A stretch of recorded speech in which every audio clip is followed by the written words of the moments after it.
ግን ይሄ ሰውዬ ጭንቅላቱ ማይንዱ የሚሰራው በጦርነት ብቻ ነው የሚሰራው አብይ አህመድ። ምክክር ኮሚሽን ማለት የብልጽግና የፕሮፓጋንዳ ተቋም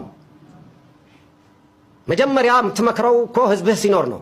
የምትመክረው እኮ ሀገር ሲኖር ነው። ህዝብህ እያለቀ የኦሮሞ ህዝብ እያለቀ የትግራይ ህዝብ እያለቀ የአማራ ህዝብ እያለቀ የአፋር ህዝብ እያለቀ ከየትኛው ጋር ነው ምክክር የምታደርጉት? እንደው በእግዚአብሔር ስም ይሄን ሰውዬ ከስልጣን ገሸሽ አድርጉት። ለኦሮሞም አይጠቅምም። የቀሩትን 46ቱን ከመበተኔ በፊት ግን ዶንኪ ቲዩብ ምን አይነት አደጋ ውስጥ እንዳለ ዛሬ ምሽት 3 ሰዓት እነግራችኋለሁ።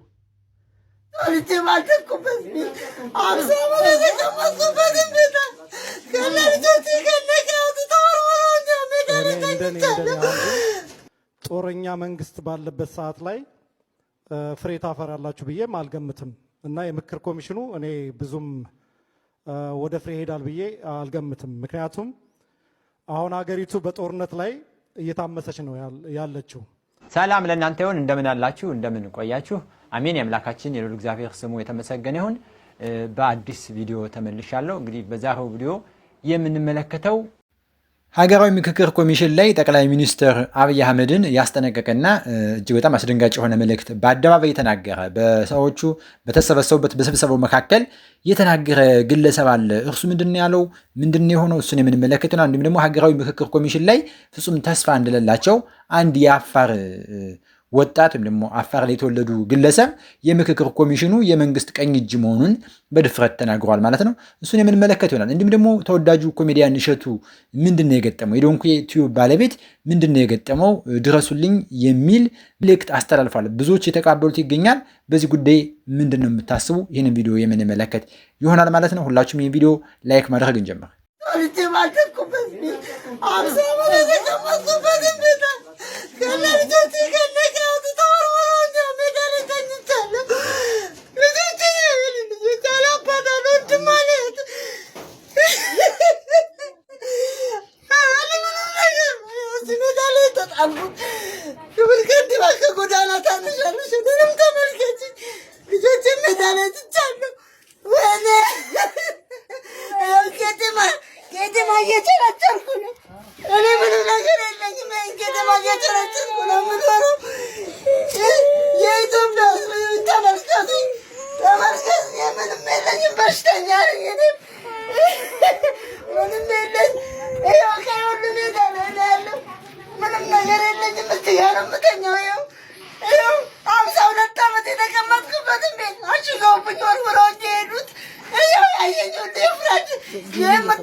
ተወልደው ባደጉበት በአዲስ አበባ ከተማ 52 ዓመታት ያህል የኖሩበትን ቤት እንግዲህ ልጆች አፍርተው እንዲህ ህፃናት አብረው እስኪያለቅሱ በጣም ልብ የሚነካ አሳዛኝ ነገር ነው። ምክንያታዊ ባልሆነ አሳማኝ ባልሆነ ምክንያት ነው እንግዲህ ያሸጉባቸው።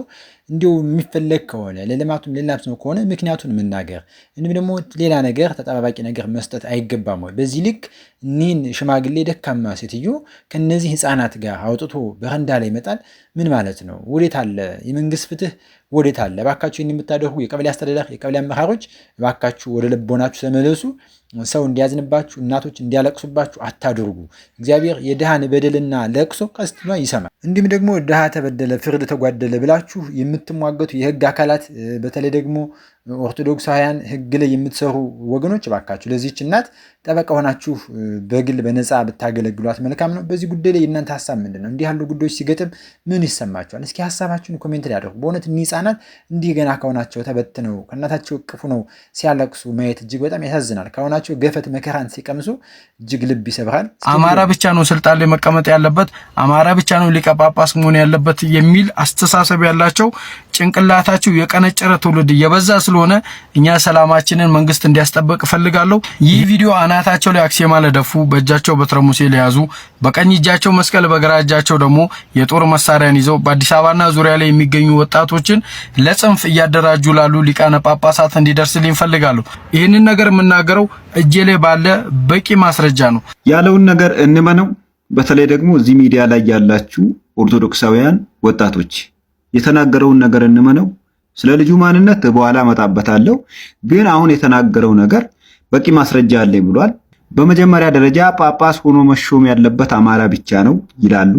ሁለተኛ ደግሞ ጳጳሳቱም አስኬማቸውን ደፍተው በትረ ሙሴ ይዘው በቀኝ እጃቸው መስቀል በግራ እጃቸው የጦር መሳሪያ ወይም ሽጉጥ ይዘው ነው የሚዞሩት የሚል ውንጀላ አቅርቧል። ሁለተኛው ደግሞ እነዚህ ሊቃነ ጳጳሳቶች አዲስ አበባና ዙሪያ ላይ ወጣቱን ለአመጽ እያደራጁት ነው። ይህንን ስናገር ዝም ብዬ አይደለም፣ በቂ የሆነ ተጨባጭ ማስረጃ ይዤ ነው ብሏል። እናንተ ፕሩፍ እንድታደርጉ የምፈልገው በመጀመሪያ ደረጃ ልጁ የተናገረው እውነት ነው ወይ? በሁለተኛ ደረጃ ደግሞ እውነት ካልሆነም እውነቱን እንዲያወጣ እጁ ላይ ያለውን ማስረጃ እንዲያሳይ መቼ ነው የምታደርጉት? ሲቀጥል ግን ወደ አካውንቱ ገብቼ የልጁን ማንነት በተወሰነ መልኩ ለማጣራት ሞክሬ ነበር። ልጁ በሁለት ቢላዋ የሚበላ ነው። በዚህ በኩል የነ ጩፋና የነ ዮናታን አገልጋይ ነው። በዚህ በኩል ደግሞ ኦርቶዶክሳዊ ዲያቆን ነኝ ብሎ በሁለት ቢላዋ የሚበላ አይነት ሰው ነው። ኢቭን ባክግራውንዱን የሐዋሳ መድኃኔዓለም ቤተክርስቲያን አድርጎ በዚህ መልኩ የፕሮቴስታንት መዝሙር ሲዘምርም ቪዲዮ ቀርጾ ለቋል። እሰይ የልቤ ደረሰ። ስለዚህ እንዲህ አይነት ሰዎች አንድ እግራቸውን ኦርቶዶክስ ቤተክርስቲያን ሁለተኛ እግራቸውን ደግሞ ፕሮቴስታንት አዳራሽ ላይ አድርገው ህዝቡን ከሚበጠብጡ አለኝ ያለውንም መረጃ ጠይቃችሁ አፋጣችሁ ብትቀበሉ። ምክንያቱም ያነሳው ፖይንት አይደለም በሌሎች እምነቶችና በኦርቶዶክስ መካከል በኦርቶዶክሳዊ ቤተክርስቲያን ውስጥ ራሱ ክፍፍልና አለመግባባት መፍጠር የሚችል አደገኛ ሐሳብ ስላነሳ አንደኛ አለኝ የሚለው መረጃ እንዲያወጣ አድርጉ። ሁለተኛ ደግሞ ይህንን ካላደረጋችሁ ብዙ ሰዎች እሱን ወደ ማመን ወይም ደግሞ የተናገረው ትክክል ነው ብሎ ወደ ማሰብ ስለሚሄዱ በተለይ ኦርቶዶክሳውያን ወጣቶች እንደዚህ አይነት የስም ማጥፋት ዘመቻዎችን በትክክል ዲፌንድ ብታደርጉ ተደራጅታችሁ ብትከላከሉ ጥሩ ነው ላለው ለሃይማኖቱም ደህንነት ሲባል።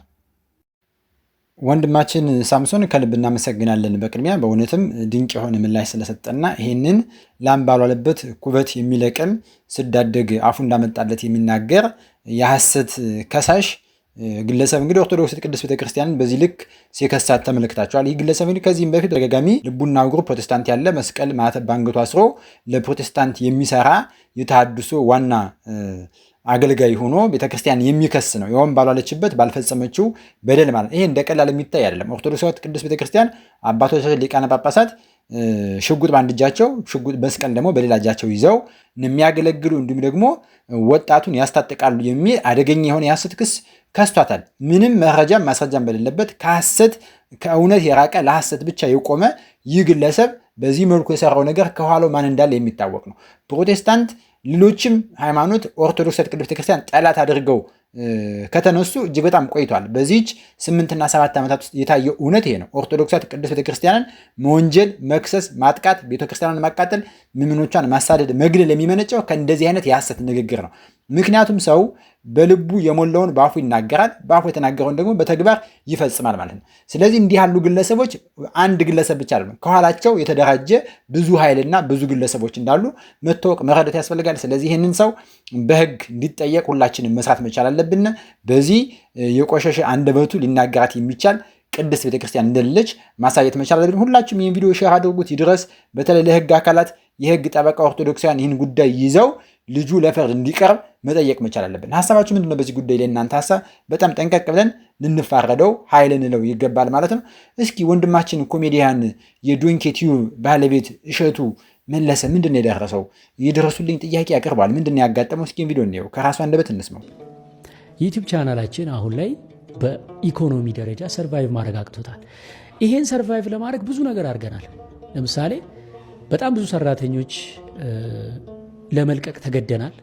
ልንከፍላቸው ስላልቻልን ምርጥ ሰራተኞቻችንን እያዘንን ሄደውብናል። ከ60 ከ70 በላይ ሰራተኛ ደርሰን የነበርን ሰዎች አሁን ቤት ውስጥ ያሉን 46 ሰራተኞች ብቻ ናቸው። እነዚህም 46 ሰራተኞች የቆዩልን በመነጋገር ችግሩን በማየት በውይይት ደሞዛቸውን ቀንሰው ነው። በግማሽ ቀንሰው 25% ቀንሰው ግማሾቹን ወደ ኤፒሶድ ተከፋይ እያደረግን በቃ እንዲህ እያልን ልጆቻችንን ይዘን እስካሁን እየታገልን ቆይተናል። ሌላው ትልልቅ ህንፃዎች ነበሩ የተከራየናቸው፣ ለቀናል።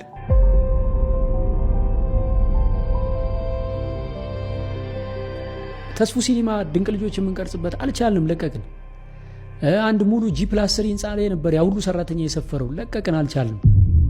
አሁን አንድ ፍሎር ላይ ተሰብስበን ያለ ነው ማለት ነው። አንድ ፍሎር ተከራይተን ምገባ ነበረ። ዶንኪ ቲዩብ ውስጥ ቅድም እንደነገርኳችሁ ቁርስ፣ ምሳ፣ እራት ይበላ ነበረ። አቆምን ምገባ። ብዙ ነገር ቀንሰን አሁን መጨረሻ ከአቅም በላይ ሆነ ማለት ነው ነገሩ።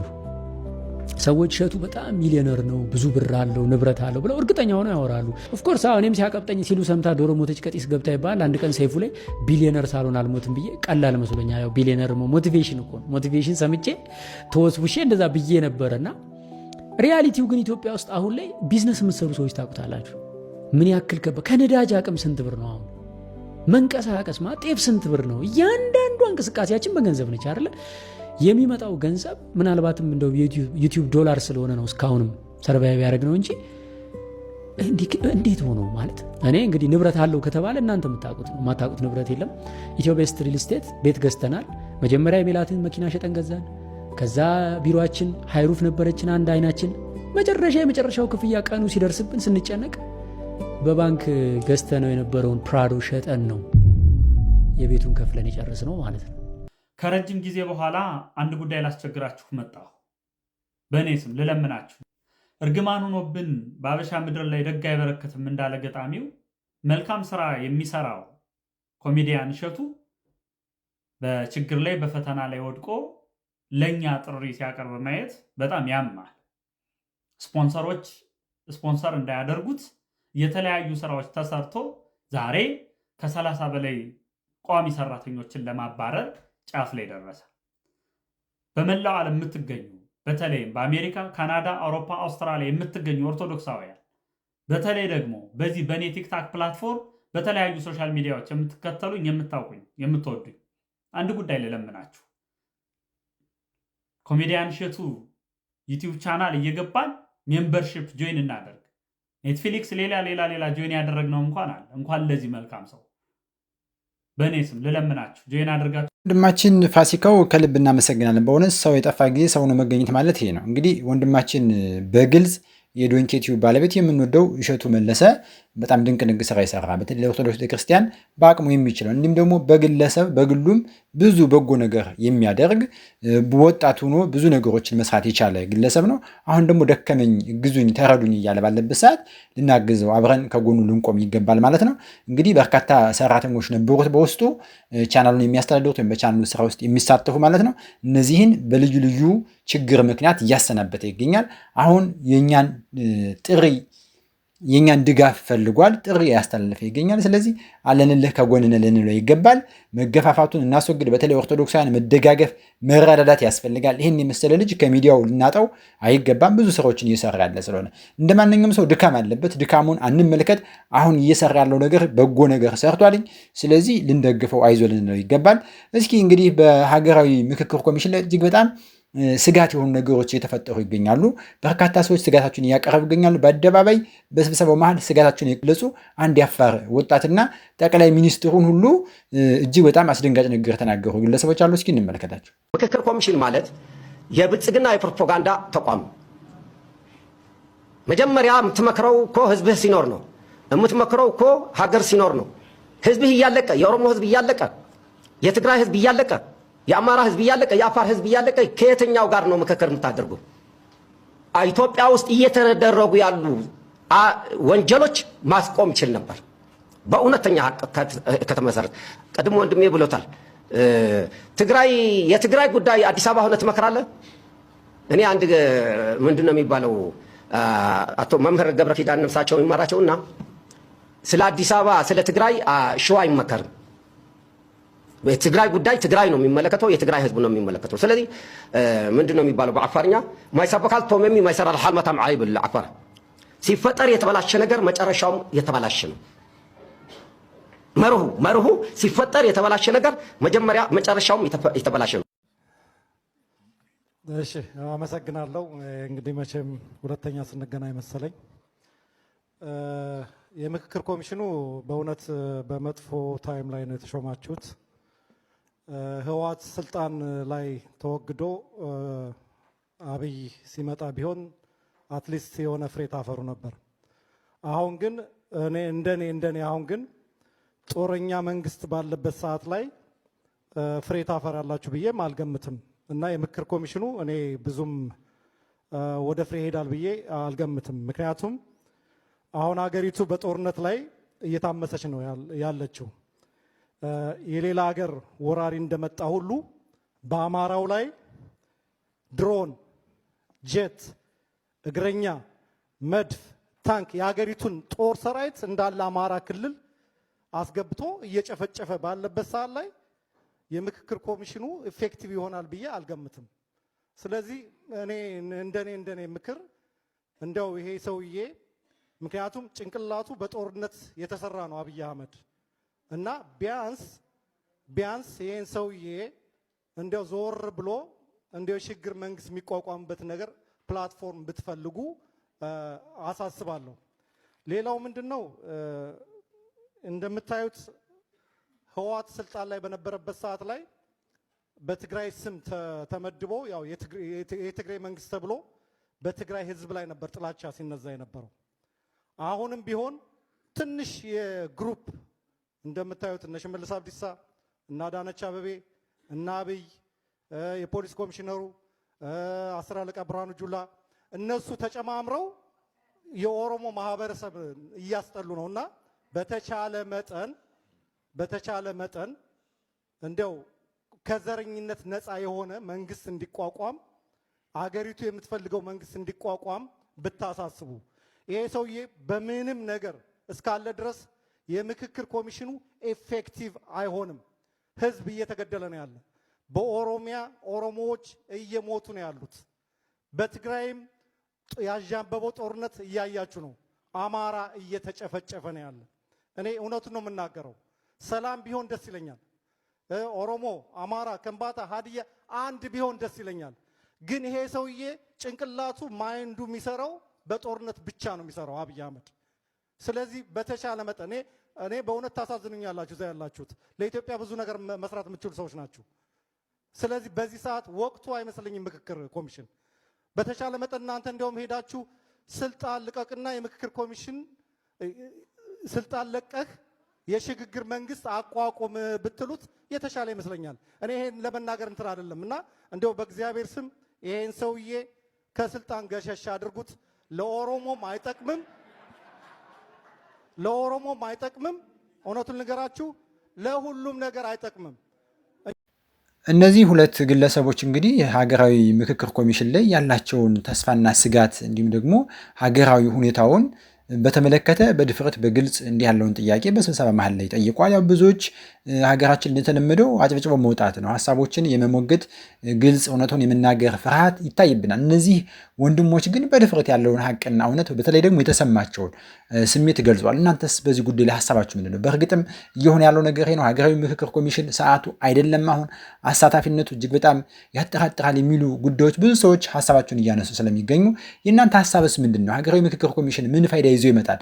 በተለይ ከነስጋቱ ምንድን ነው የሆነው? አሁን ባለው ሁኔታ በዚህም በዛም ጦርነት በተለያየ ምድጃ በተጣደበት ሰዓት ላይ ይህ ነገር ምን አይነት መፍትሄ ይዞ ይመጣል? ሰላም ያመጣ ይሆን? ሰላም ለእናንተ ይቆይን። ሰላም ለእናንተ ይሁን። ሀሳብ አስተያየታችሁን ኮሜንት ላይ አጋሩ።